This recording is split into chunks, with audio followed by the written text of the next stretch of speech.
He brings 89 years of love, life, and lessons. Have you ever wanted to just sit down with someone who's lived 9 decades and pick their brain about everything they know? Well, today's your day.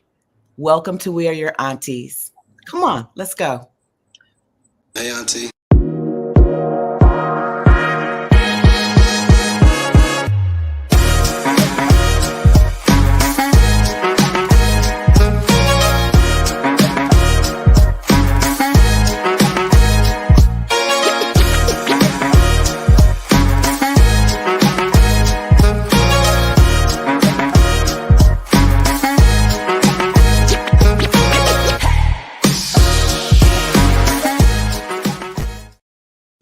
Hello, everyone. Welcome Hey, to We're super good excited. morning. Yay! We had a repeat last week, but we're here live and in color and in person this week. And we're so excited to bring you this special treat. How are you feeling this morning, ladies? I am wonderful. And you look great. Oh, thank you. You So too, Auntie Janelle. You guys look great. Well, you know, we bring that sparkle.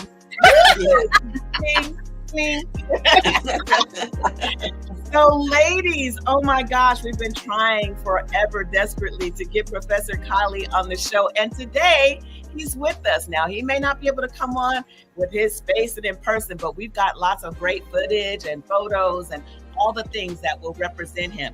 And I just want to welcome him to the show. So good morning, Professor Kali. Can you hear us? Can you hear him? Okay, repeat that again, Professor Kali. DY, bring the music down. I just said it's wonderful to be with all of you, and I am just so very pleased to be a part of this program. Are we hearing him? Not so well. No. Give me 1 second here. Okay. Let me turn up my mic. All righty. Yeah, we got definitely want to hear him. Exactly. Hello. I'm excited about this. This is the best, I'm telling you. Okay, so let me remove my screen. Okay, so Professor Kali, welcome. We want to just say thank you for being here on the Auntie Show with us. And I want to let our audience know that Professor Kali is a professor emeritus of the Theater of Arts at Howard University. He, for more than 40 years, has been recognized as a national and international leader in theater, for young people especially. And he developed a love for theater at age 9 when he wrote his first play. Since that time, he's written over 100 plays. Right? Crazy or what? I mean, that's amazing because It's amazing. I told y'all on a prior show, it is taking me like everything to write my one play about healing the wounds of American slavery. So that is, to me, an amazing feat. Also, he served as assistant dean of the College of Fine Arts at Howard in 1973 and founded the world-renowned Howard University Children's Theater and developed a major area of concentration in children's theater. And this is one of only two accredited programs in HBCUs. In African American universities at large. He is also in part responsible for the entertainment careers of many stars that you're aware of.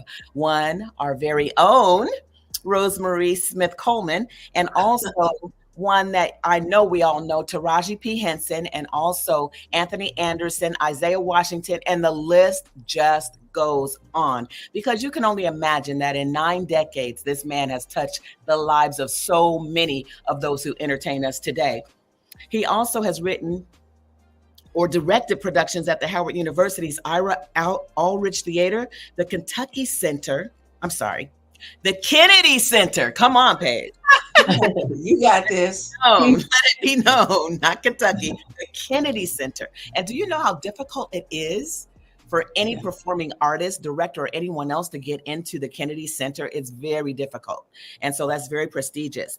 Also at the Lincoln Center, the Empire State Theater, and all kinds of colleges and universities across the nation, all the way to Ireland. right? In Nassau, Bahamas. He's performed on stage in ceremonies in Dark Old Men. He's performed opposite Al Freeman Jr. and in the movie Suspect with Cher. Also, he is a talent manager because, this is really interesting to me. He became a talent manager because he believes that he should know what his clients can expect when they are hired. So he wanted to go on the other side of acting and the entertainment industry so that he would be able to guide and lead others in their careers from a place of having done this himself. I really admire that. That's awesome. That is just, I'm such an advocate of that, of, not just knowing one side of your business or your industry, but knowing all sides so that you can lead and guide people. So once again, welcome, Professor Colley. And thank you so much. It's a pleasure. Thank you. Can you ladies hear him? Yeah, could you put him in the mic just a little bit? He's right up on the mic. Oh, okay. Right up on the mic. So I don't know if I can ask you to speak a little more loudly, Professor. Well, I certainly will. I hope this is. Okay, somebody's got some noise going on in their background. If you could shut that down, please. I don't know where it's coming from. It's coming from somebody's mic. Okay, so they said they heard you a little bit better. Mm-hmm. So yes, just speak at that volume. Okay. Well, I'm accustomed to using my voice on stage, so I'll use my stage voice. Okay, they can absolutely hear you now. Throw it to the back of the theater, to the rafters, Professor, to the rafters.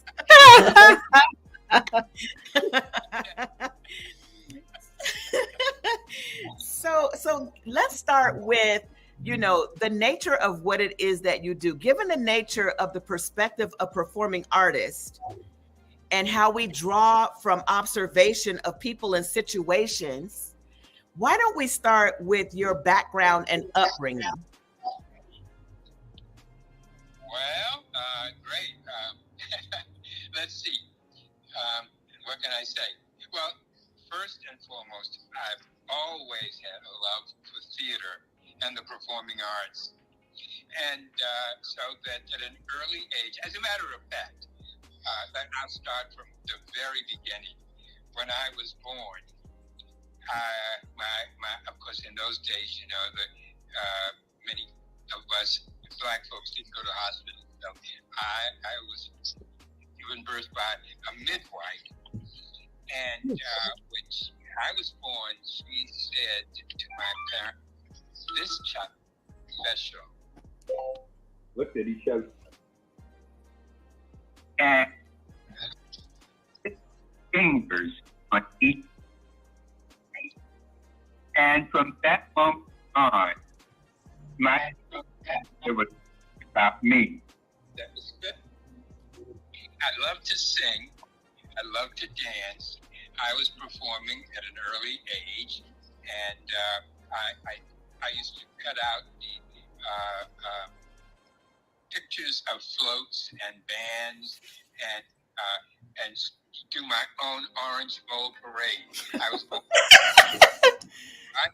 own parade streaming through the house, and my mother would say, "Would you please get this trash up so I can clean my house?" Oh my gosh, that is so funny. I also loved an old radio program called the Lux Radio Theater, which presented movies on the air.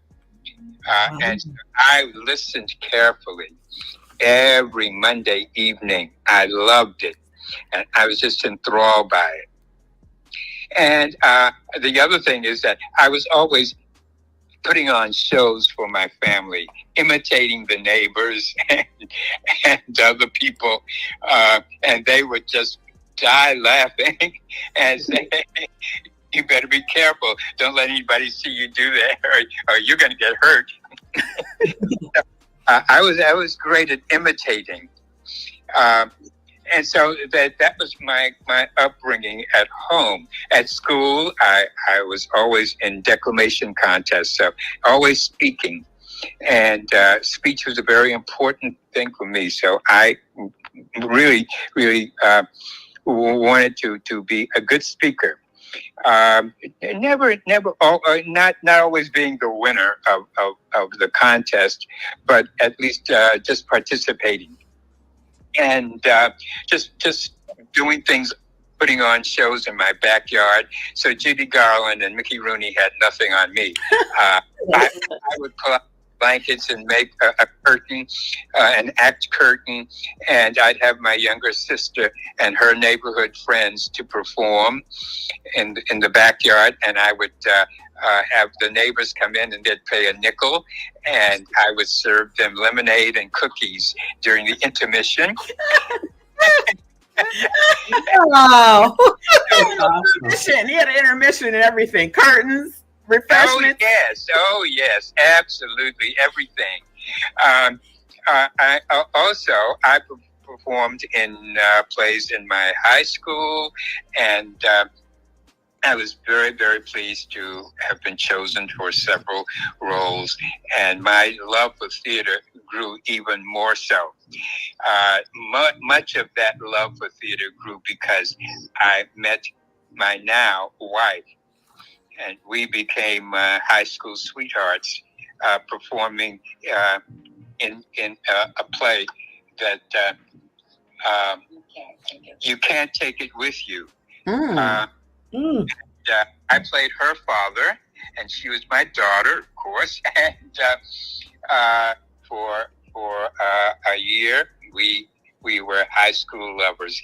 Then that's another story altogether. But I'll move right along. More about my background in theater, so there I got to really enjoy the theater. My father told me that when I got ready for college, that my two loves, journalism and theater, and he says neither of those professions are good for a black man who wants to raise a family. You need to go and be a teacher. And so I went off to school planning to be an elementary education teacher. Well,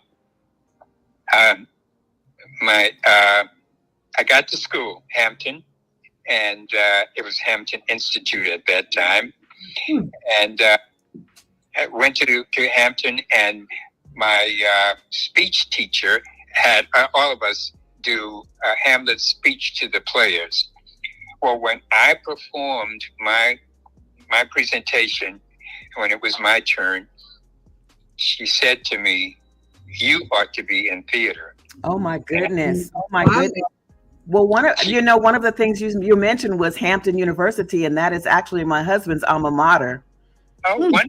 It is, and so I know that gave you a lot of a great background, because as we know, HBCUs, right, give us a little bit more of a foundation and give us more security when we go into these institutions where they're very unfamiliar to us. But when we have familiar brown faces, right, and the administration, the faculty, the staff, then it makes for a different experience. I don't want to stop your story. We're going to definitely get back to that and continue it.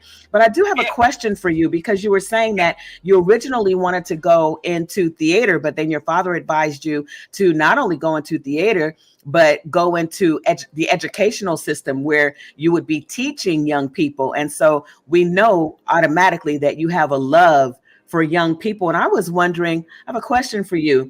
What would you say is a major factor in the way that young people see their elders today? And we're talking about communication styles, respect levels, all of that. What would you say is a major factor in the way that young people see their elders today? Well, from my experience, and I had this experience just this past summer, that people regard older people as being less than qualified to tell them anything. Wow. And that really is very profound. And I had difficulty, first of all, getting them to pay attention to me, because they were into their phones, and they wouldn't do anything. And I constantly said, "Get off the phone, listen to me, pay attention. I am your elder." And, I'm from the African tradition. And so I tell them that I want you to pay attention to those who have lived longer and know a lot more than you do. You may think you know because, but the basic foundation is still there. And I said, and you can learn from your elders and have respect for them. And that if you don't respect them, then you're not respecting yourselves. Yeah. How did they respond to that? How did they respond to what you said? Well, and they grumbled and whatnot. I was trying to put together a show, and it was not a scripted show. It was a show that they would present themselves, because it was a job training show. A job training situation. Organization, yes. Summer for 6 weeks. And so that at the end, we wanted to show the audience what they were planning to do when they became, adults and out into the world. And so that they would I let them create their own 2 or 3 minute speeches to say who they were and what they were about. Well, I had the most difficult time trying to get them to do that because they felt that I don't need to do this. All I have to do is throw a piece of paper and let them know, and I'll get hired, and I'll be, and I said, no. You got to know how to present yourselves.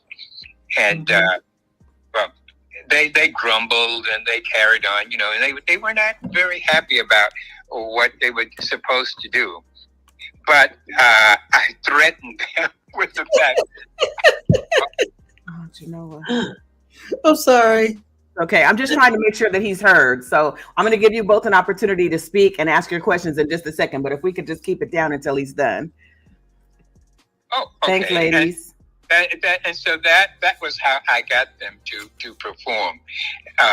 But I had to somewhat threaten them. Oh my goodness, threaten. Okay, so I'm going to give it to Auntie Genoa and Auntie Rose. I'm sure that they have questions for you as well. And so sure. go right ahead, Auntie Genoa. All right, I'm sorry. I was cracking up because I know it was funny. Talking about grumbling, you know what I'm saying? And the young people do a lot of that. Okay, this is a question I have for you. Do you feel like the students today versus the ones back then understand that they stand on the shoulders of those that came before them, and that they're not self-made? Because a lot of them think they say they're self-made. Yes. So your question is the ones today versus the ones before. Do you feel like the ones today understand that they're standing on the shoulders of those that came before them, and they didn't make themselves? Right. No. They absolutely. They don't feel they're standing on anybody's shoulders. And I tell them that you can go back as far as you want to, but each of us stands on the shoulder of somebody else. Each of us got something from somebody who was before us. For instance, that Thurgood Marshall was a mentor of mine when I was at Hampton. After I met him just after the Board of Education case, the Topeka, with the segregation and separate but equal schools. Well, and he taught me, a lot about just being accepting the fact that if it were not for people who went before me, that I would not be able to even get an education at Hampton, that I wouldn't be able to do some of the things I wanted to do. So, I understood that. And so I know that is the truth. And so I try to get young people to understand that no matter what, you didn't come here and make it all by yourself, because somebody else paved the way for you. That is such an important lesson. You should be very, very, very grateful. Yes. So I want to give Auntie Rosemary an opportunity to chime in here because after all, she was your student back at Howard University, and she's the one who brought this treasure of Professor Kelsey Colley to us. So go right ahead, Auntie Rose. Good morning. Good morning, Professor. How you doing? I know it's afternoon where you are, but it's so delightful to hear your voice and you're just giving the world so much wisdom. But what I want to ask you, were there obstacles teaching at a HBCU as opposed to a PWI? Pros and cons. I don't feel that there were obstacles as such. You know, we knew what we needed to do, and if you will recall, we at Howard did not, you know, exclude the African American theater from what we did, and so therefore we were constantly allowing our students to know the history and to know things that brought us to where we are today in the theatrical world. And so that in itself, I think, was most important. And I'm not sure I remember anything that you did. It's been so long ago, almost 30 years, something like that. But nevertheless, I don't know that if you recall, but we did several plays, and you may have been in some of them. You may have had to do monologues or whatever, Yes.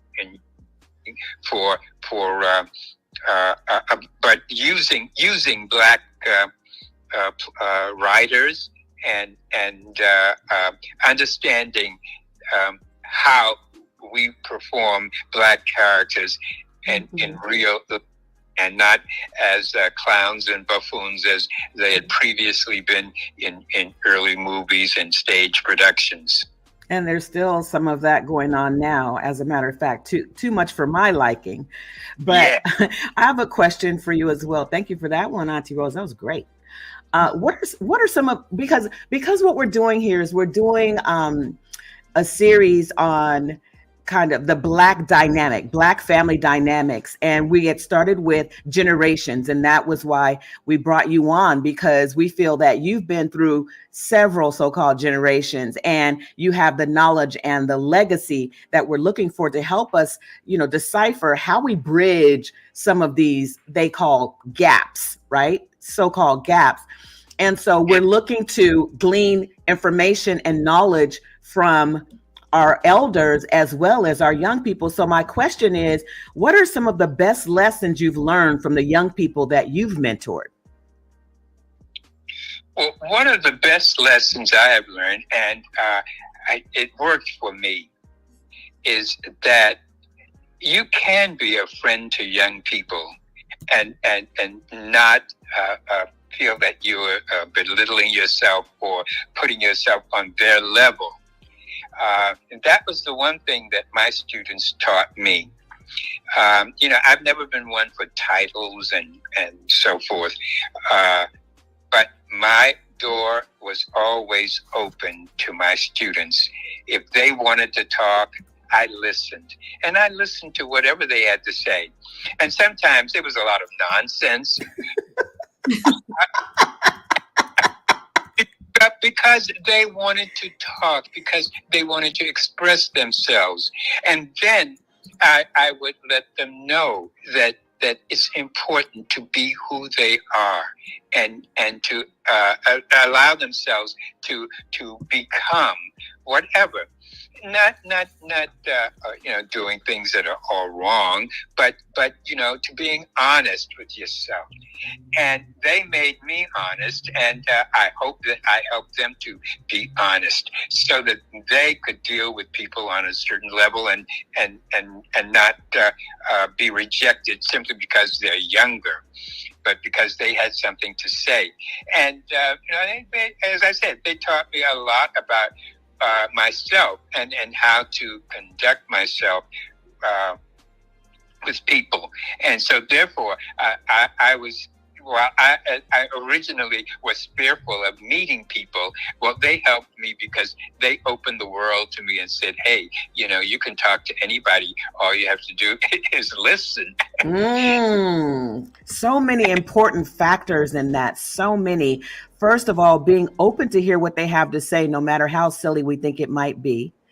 And to definitely take in what it is that they're telling us at the same time, giving them information that they may not know. And that's one of the things that is at the foundation of the work that we're doing, is making sure that everyone feels heard. And so you said a very important word. You said listening. Right. And the listening, you can hear someone. We all have eardrums. Well, I won't say all, because some of us have damaged ones, but we all have the capacity to hear or to read, but not always to listen or comprehend what we have heard or read. And so one of the things that I think is really predominant in our society is that, and we gave this lesson, this assignment to our viewers the last time we were on, is for an older person to go and tell a young person, teach me something I don't know. And vice versa, to have the young people go to an elder and say, please teach me something that I don't know. And so in theater, as you were teaching, this is my question, and then I'm going to throw it back to the ladies. My question is, how do you shape and mold the craft or the mind of a young person according to their natural talents and gifts? And let me give you a little bit of background to my question. I know that there are a lot of professors, a lot of parents even, who will attempt to teach all of the children the same way, all of the time. All of the students the same way, all of the time, according to a technique, according to experience, whatever that might be. So I know that you've had a very unique experience and way that you interact with your students. And so can you tell us, how do you craft a young person's gifts and talents according to their individuality? Good question. First and foremost, I think you've got to know the student. What are his capabilities, her capabilities? What can she do? What does she like to do? How do you speak to this person? Because some people you can start out with a joke, or then some people you can be more serious. It just depends on the kind of person. And so that my experience has been that when I started teaching, and oddly enough, I never wanted to be a teacher. Interesting. That's right, because you wanted to be a thespian. Yes, because and just a little as an offshoot, my first job offer when I graduated from Hampton was as a teacher in Blackstone, Virginia. I turned it down. Wow. What was the grade? What grade level were they asking you to teach? It was junior high. Oh, That's a good reason for a lot of people to turn it down. Go ahead. I can handle them, but everybody can't. So yeah, go ahead. I wanted to say that then once I find out the students or the student, I find out where he or she is coming from. Do I start at serious level? Do I make a joke? Do I, am I somewhere in the middle? Just how do I approach this student with the information that I have? And then what information? Because, I can go into, as an offshoot, I was teaching United States government and DC government to some students at a school where I taught for 10 years just before I retired this past June. And I would go into the classroom, and I know they said, oh, this is so boring, I don't want to hear. So I would find something humorous to say about maybe a council member or about a law or about something, or I would go in and say, well, Donald Trump, so-and-so's, something, and it would catch their attention. And then when I realize that I have their attention, then I can move on into the subject matter of the day. Well, I like what you said best when you said, you really get to know the individual student. Mm-hmm. That is something. It's a craft. It's a gift. It's an art to really understand each individual student, because you have had so many throughout the years. I have so many questions for you, but I'm not going to be selfish. I'm going to pass the mic to Auntie Genoa or Rose, whoever wants to ask another question at this time. Okay, I'll ask. This is Auntie Genoa. How you doing, Professor Colley? I've been really enjoying you. You really make me miss my grandchildren. I have a grandson that was inducted. He's in the Thespian Society in Arizona. He was doing this. He got do a play, and he didn't act in it, but they had him doing the sound, and he had to know the play, so he know what to do with everything like that. And what I found so interesting about what you were saying is getting to know your student, because I had to get to know each and every last one of them. If what I want to ask you is when they seem to be, because they're at that age. He just graduated from high school. They're always changing. So what can I do as an adult, an older person, like somebody that just likes to be there to be like a sounding board to stay, I don't know, cutting edge with them? I don't know if that's the way I want to word that. To keep their interest when you're sharing stuff with them. I don't know, that kind of like that. Well, I think that you do what you feel is most appropriate. I know that I often say that all the world's a stage, and we are always performing. I don't care if we're in church or school or with friends, we're always putting on an act, because that's who we are. We are actors, and we don't realize it. But that's exactly, we have a way of performing, if you will. When we go to church, we have a way of performing. When we go to school, we have a way of performing. When we're at a party with our friends. So, there are different ways that we act. And so that we're always putting on a show. And that's all theater is. It's acting and becoming a character in this drama that's going on at the moment. Wow. And I think that we need to see young people as they are, and then let them know that it's all right, to do certain things at certain times, but then it's not all right to do some other things at the same time. And that this is life, and this is the game of life. We learn to play that game, and so it's the same game that we put on stage. Oh my gosh, I have to stop you here, because this is so rich that you have gone into this area of masking. One of the wounds that I discuss in my book, Healing the Wounds of American Slavery, is masking and pretending. And what you said is that all the world is a stage, and we're always constantly acting. One of the goals of the book is to demask, so that we can have authentic, transparent conversations, so that we can get past what our ancestors had to do, which is mask and pretend, because in the environment that they were in, it was a skill, it was a strategy, it was a necessity to mask and pretend. Right. Otherwise, somebody might die. somebody might be sold.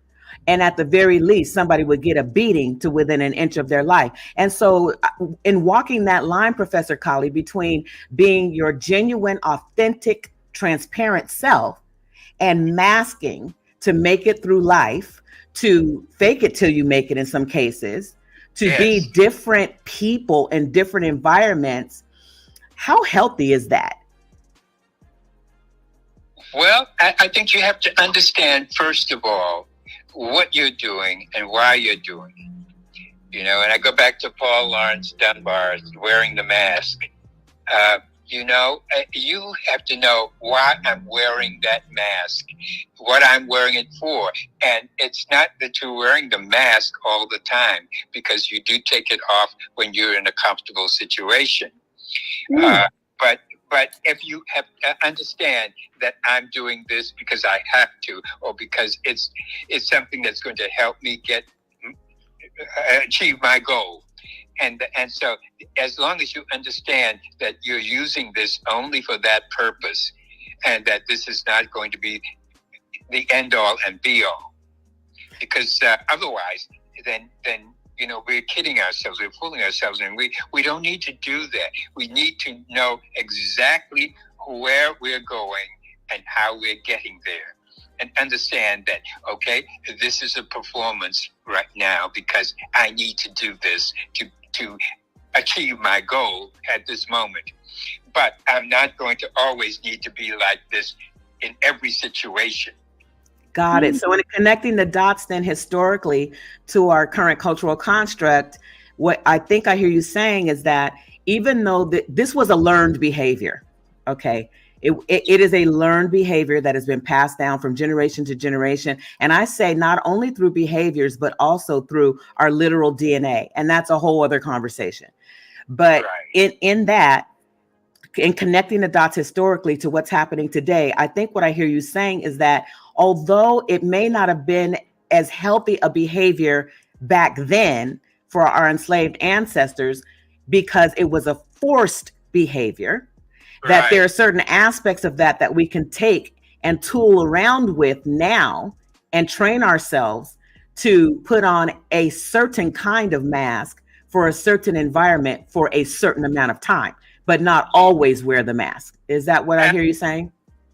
Yes, because we have to remember that we have to be in control of ourselves. We understand what we are doing, and that's what I think a lot of young people don't always learn. That I did this because, and I'm doing this because I'm acting this way. I'm putting on these clothes. For a reason, and understand that is the purpose for it, and know that I am doing this simply for this purpose. It is not the end all and be all. I love that. Mm-hmm. And one of the things that I learned, and I'm sure all of us, anyone who's ever taken Acting 101, any basic acting from a real professor like yourself, the first thing that we learn is that acting is not really acting, it's to be. Yes. So there are certain us that we be. Pardon my grammar. It's just us's. But there are certain ways that we be in certain situations to make sure that we come out with the intended desire. Exactly. And just want to say exactly what you just did with the language is what I'm talking about. You see, you understood why you were doing it. You knew that it was not the usual way to say it in a certain environment. But we see, as long as we understand what we're doing, why we're doing it, you see, then you use what you need to get ahead, to get what you need. And that's what I try to tell young people. Don't just go ahead and say, well, I'm going to act my way because I'm going to do it. No, you do what you have to do. So you may have to, swallow some words that you may not want, or that you want to say. because you have to, because it's not going to help you reach your goal, and the purpose is to reach a goal. Absolutely. Go ahead. Oh no, I'm finished. Oh, okay. So I thank you for that. That was beautiful. And that goes to another sub wound in the book, which is code switching. But that's a whole other conversation for another time. I just want to throw it back to Auntie Rose right now, because she has, I'm sure, questions for you.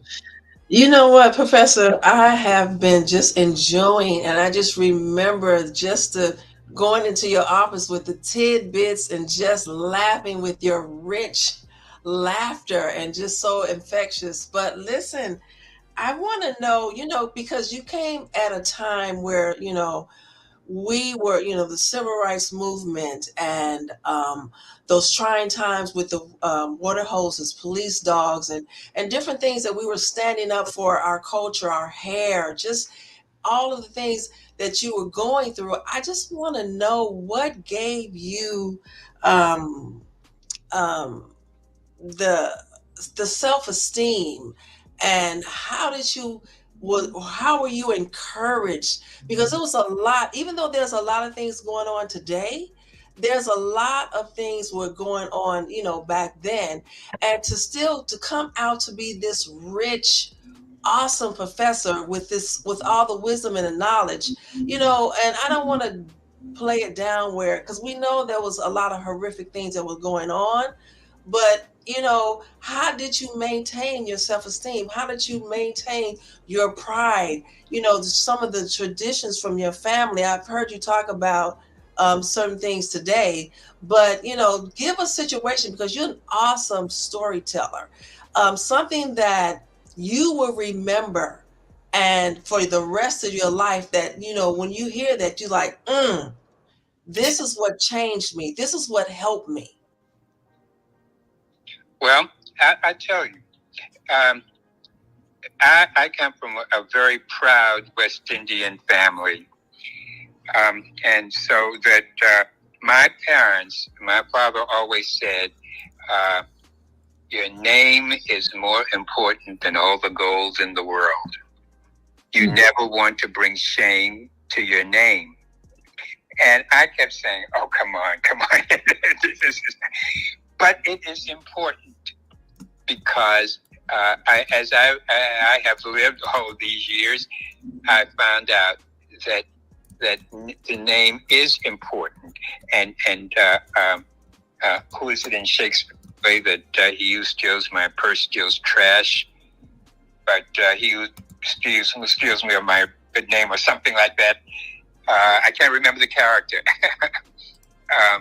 But at any rate, it was in Othello. But at any rate, so that my name has always been most important, and so that I try to live up to that standard, because it's important.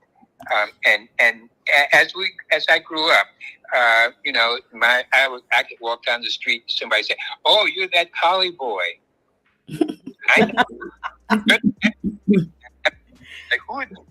I know them, but everybody knew everybody.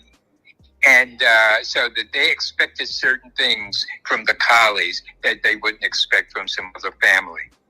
And so that was part of my upbringing. But the other part also was that, as I said, I learned as I began to study theater to be myself. And that, and just as a side issue here, I am beginning to write my autobiography, and so that I'm it's all about how I am still am developing myself. Important. It's very important, and it's all kinds of wonderful and awful things happened to me during that time, because at one point I attempted to commit suicide.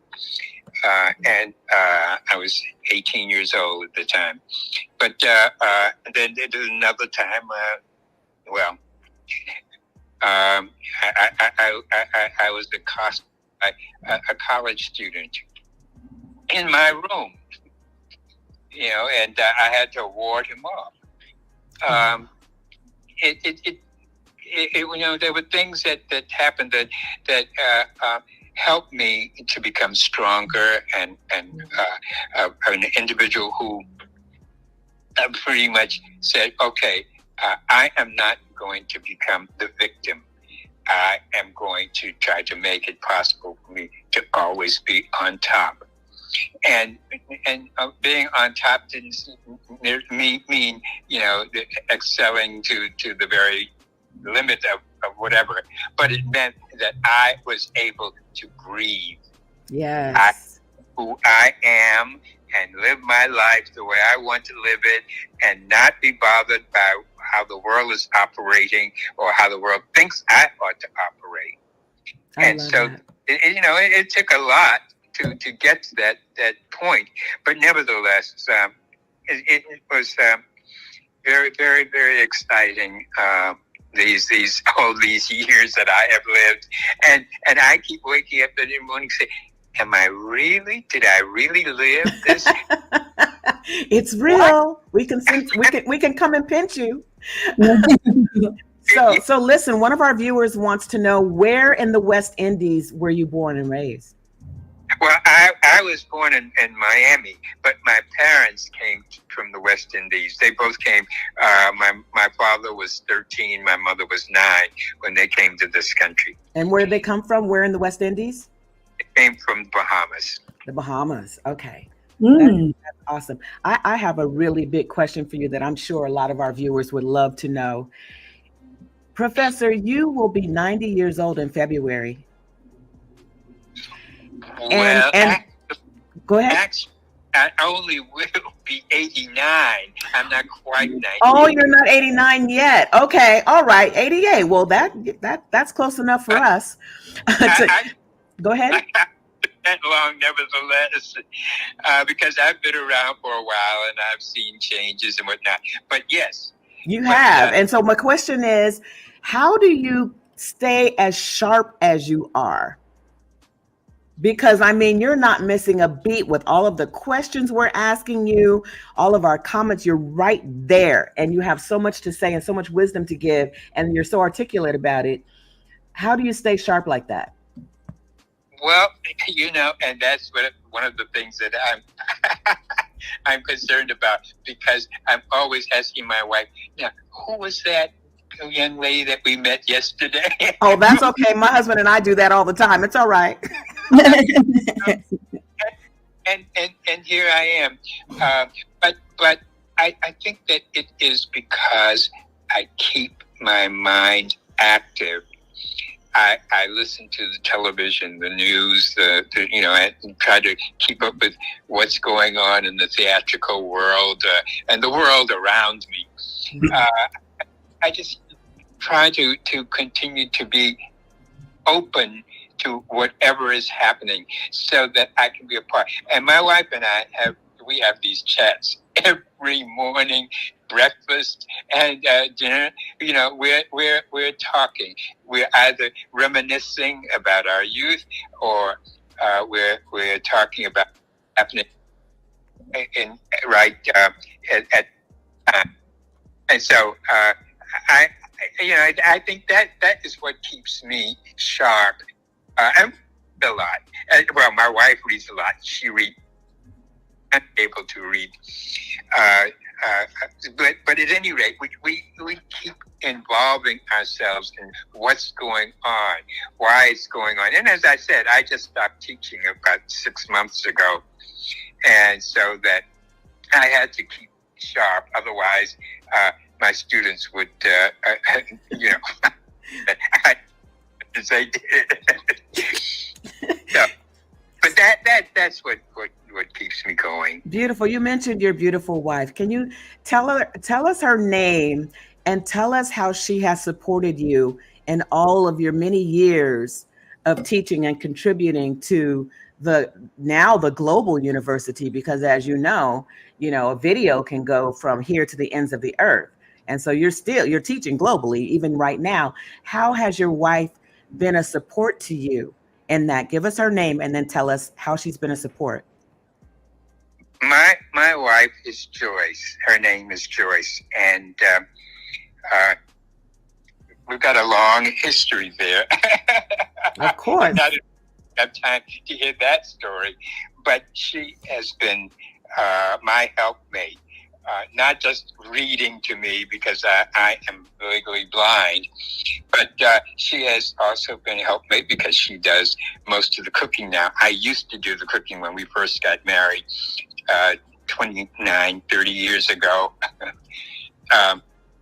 But I had to stop cooking because I was messing up the kitchen. Breakfast, and she does dinner.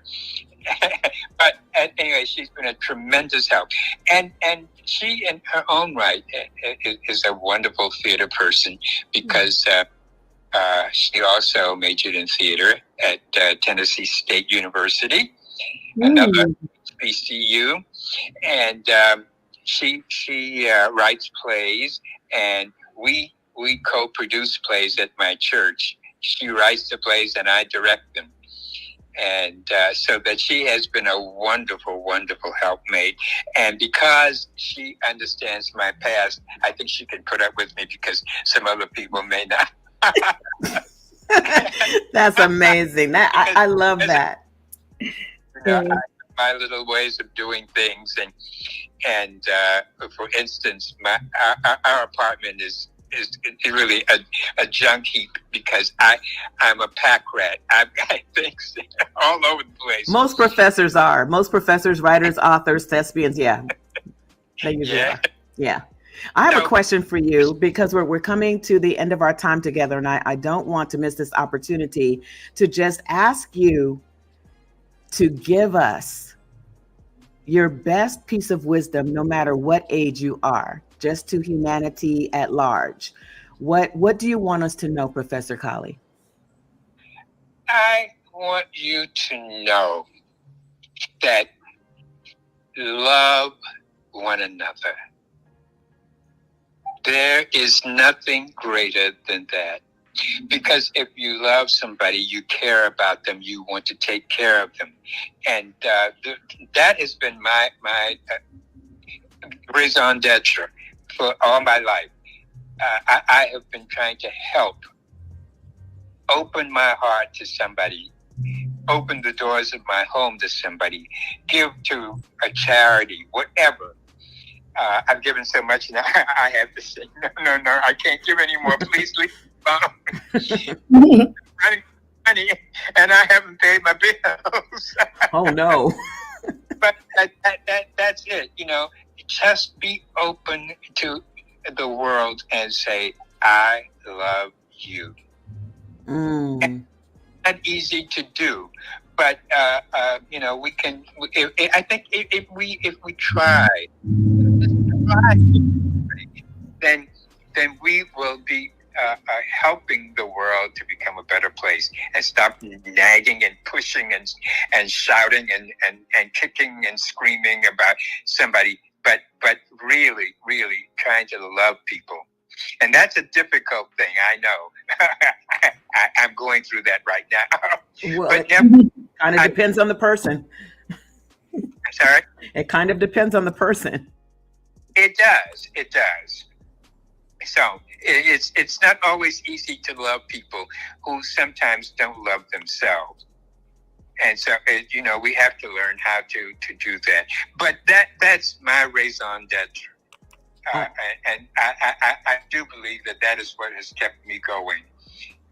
And I try to be the best person that I can be and by helping others.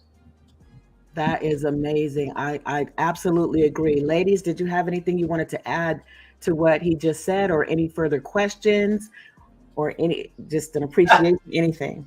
I just thank you so much for just the years. Because of you pouring into me, I'm able to do the same. So your work, your awesome work, your wisdom, the knowledge that you poured into me, I am doing the same. So thank you so very much, Professor. Thank you, Rose. Thank you. Me, I'm just you basically, even though you didn't quote scripture, you ended with the word, with the love. And, I love that. That's awesome. And we do need more love in the world. Absolutely. And you know, and I am learning that my family meets every Thursday. We we have family prayer circle, and we meet on the internet. And so it's my Bible study training and the lessons that I've learned. But that's a good thing. Yes, I'm glad you noted that. Yes. So I did. Yes, go ahead. Go ahead. Oh, okay. So I was just going to say that I agree with Auntie Genoa that is a perfect note to end on, because you know, that song, "What the World Needs Now is Love, Sweet Love." It's true. It's true. But, you know, I think that people think of love in a way of like Valentine's Day, where everything is roses and candy and sweets, and, you know, everybody's being nice to each other. But nice is different than kind. And part of kindness is when we are able and willing to tell someone what we see in love, when it's not always a cute thing, when it's not right. Yeah. And I honestly believe that's how God is with us. Like, you know, there's the tough love. And that we need to get to a point where we can tell young people in a loving way, just like you did with that group. Now, you know, sometimes they act like they don't hear, but oftentimes they are listening. Absolutely. Even when they act like they don't hear, something in them is listening. And so for me, it is, and for all of us really, you know, it behooves us to continue to reach out to one another, no matter what age we are, no matter what stage we are in life. It's just to continue to connect on that level, no matter who's saying what. And I think that you brought that point home very clearly, is that that comes from love, and it's not always easy. And sometimes when it's not easy, I think we give up too soon. We give up too quickly. Yes. And so that is, I believe, what's going to continue to heal us, and not only heal us, but get us to a healthy state and the most powerful state that we can be in. Absolutely. Absolutely. You know, and so thank you once again, Professor Colley. We're so excited that we got you in here talking to our audience, and they're seeing beautiful photos of your proteges, all of the different performers that you have affected while you have been a professor and beyond. And just like, you know, that drop that goes into a pond and all the little ringlets continue to go toward the shore, there are thousands, I know, thousands that your life has affected. And so we just thank you and honor you today for your sacrifice, for your wife, the beautiful Miss Joyce's sacrifices in bringing that kind of wisdom, that legacy, and that love to our community through what your endeavors as a performer and as a professor. So thank you so, so much for showing up and showing out. Thank you for inviting me and blessing me with this presentation today. And my wife also thanks you, because she's right here by my side. So, oh, we love that. It's a beautiful thing, and I only wish all of you all of the very best and blessings on you, and happy holidays. Thank you. We'll have to have happy holidays to you too. We'll have to have you back on again. There's one of our viewers is saying that she said what the world needs is a West Indian cook-up. Her dad was from Guyana, and or Guyana. I'm not sure how to pronounce it. I think it's Guyana. And her friend, she said her friend gave her some loving advice that almost started World War III. Well, you know, sometimes that's true. And is that really a friend? So we are so excited that you were here. We thank you so much for being here. And once again, we are your aunties. You can tell us anything. We'll see you next week. Bye. All right, aunties. Thank you. You're welcome. Thank you.